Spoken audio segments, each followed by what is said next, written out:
Everyone, Maya here. My book today is Love That Dog by Sharon Creech. She also has another book, Hate That Cat, which is also about the same main character, who is Jack, who is a boy who does not like poetry. Then there's also the third book. It's called Moo. It is about a different character, a girl named Rena, and it's a little bit longer than the other two, but it's written in the same sort of style, and I recommend them all. One of the reasons I love this book, it's different than like a normal collection of poetry in that it's written in a story format, but it's written in a way that children can relate to. As if you're a child, you're like, I don't understand poetry, I don't get it. This book can teach you that. So this book, like the very first poem is, I don't want to because boys don't write poetry, girls do.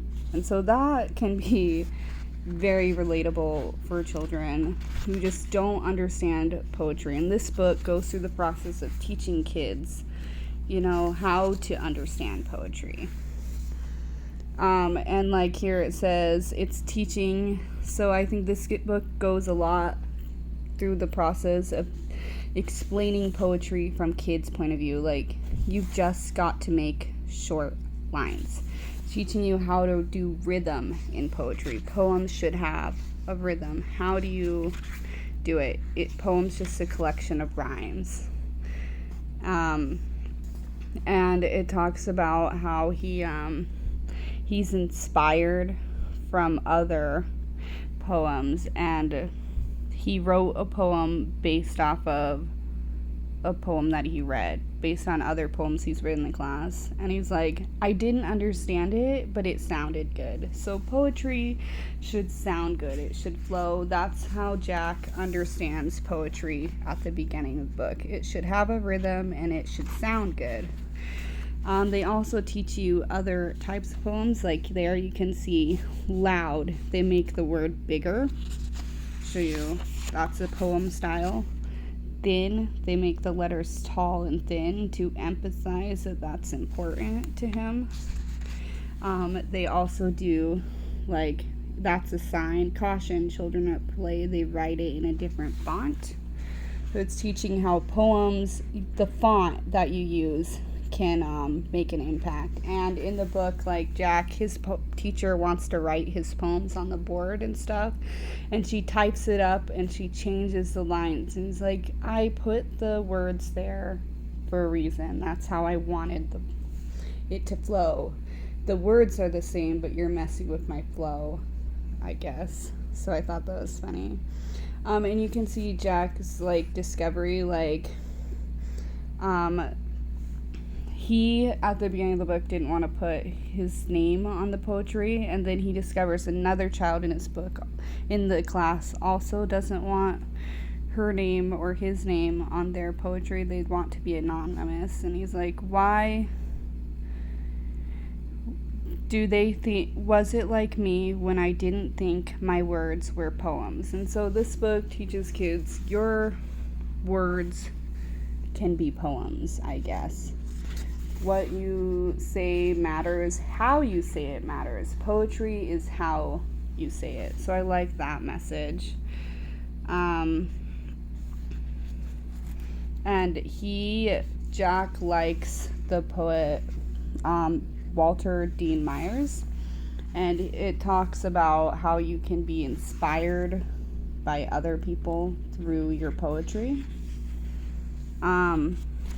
And he learns, like, they learn poetry doesn't have to have big fancy words. I think Mr. Walter Dean Myers would like to hear from a teacher who uses big words and knows how to spell and to type. And he goes through the process of learning that, you don't have to, children can do poetry too, I guess. That's what this book teaches me, and I like it. It doesn't really have pictures or anything, but you can hear through the words how your words can have emphasis and why poetry is important. The only pictures are this dog on the front, which is a focal point of the book. He talks a lot about his dog, and all the poems have a theme. And then it has one more picture. Oh, there was.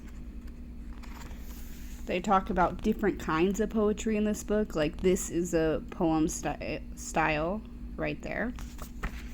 And at the end, they talk about, they show some real poems that Jack talks about in the book, like The Red Wheelbarrow and Stopping by Woods on a Snowy Evening by Robert Frost. And so this book, it talks about Jack's poems in the book, and also it compares poems of real famous authors. And so I think it's a good way of describing why poetry is important to kids by using poetry itself. So I highly recommend this book.